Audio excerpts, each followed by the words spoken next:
So I'm hauling a drone with a fuel cell technology on board instead of a battery.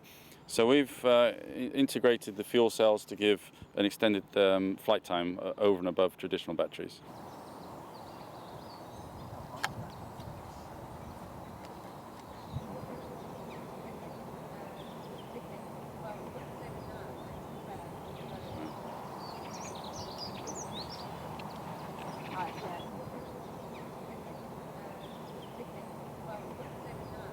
So on the top of the two fuel cell stacks, they need oxygen, which is from the air, which is what the fans help.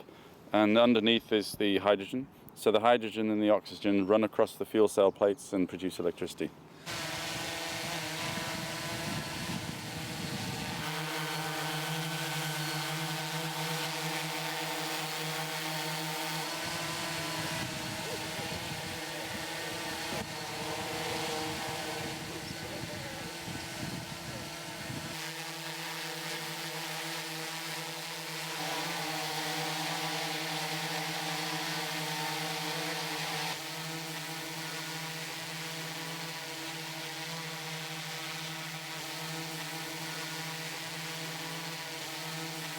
So the main problem with current battery technology on drones is flight time. You get around 15 minutes and then you have to recharge the battery for a number of hours.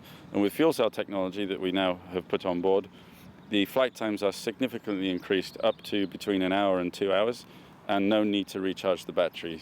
All you need to do is change the fuel source, and that takes around a minute.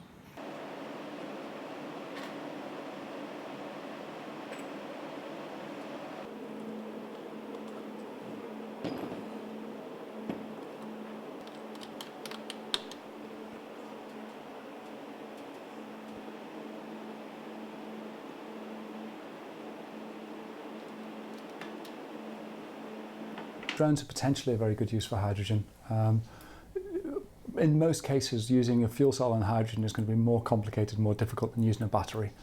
So if you've got something very what we'd call a straightforward application, so short range, not very big payload, then you will use a battery. It's cheaper, it's easier. If you're trying to do a longer duration, if you've got a bigger payload, you might reach the limits of where battery technology is now and where it probably will be in a few years, and you'll say, okay, it's actually worth the extra complexity of bringing in the fuel cell, which is essentially a sister technology to a battery.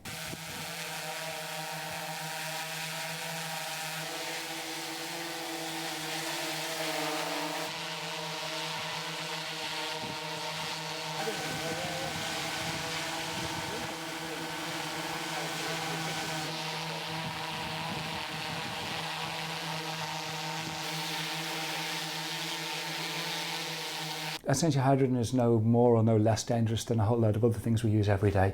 If somebody was to come along and say to you, I've invented this amazing thing, it does 90 miles an hour and it's got a tank of petrol under it, you would ban it immediately. Right? But we're familiar, we know how to deal with it, both in terms of the safety systems on a vehicle and our response teams. So hydrogen is no different to that.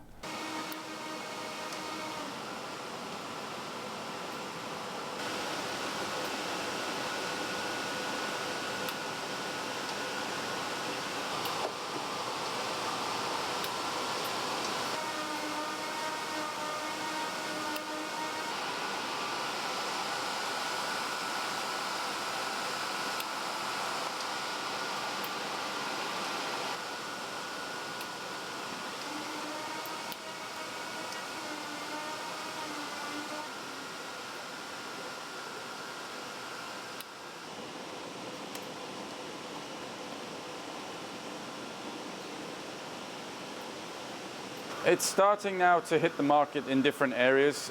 We've seen car companies have now released fuel cell vehicles. There are stationary power applications where fuel cells are providing backup power to things like mobile phone towers or for generators generally. And now where we're going is we're looking at different applications, obviously in drones, in phones. We are in the automotive market also.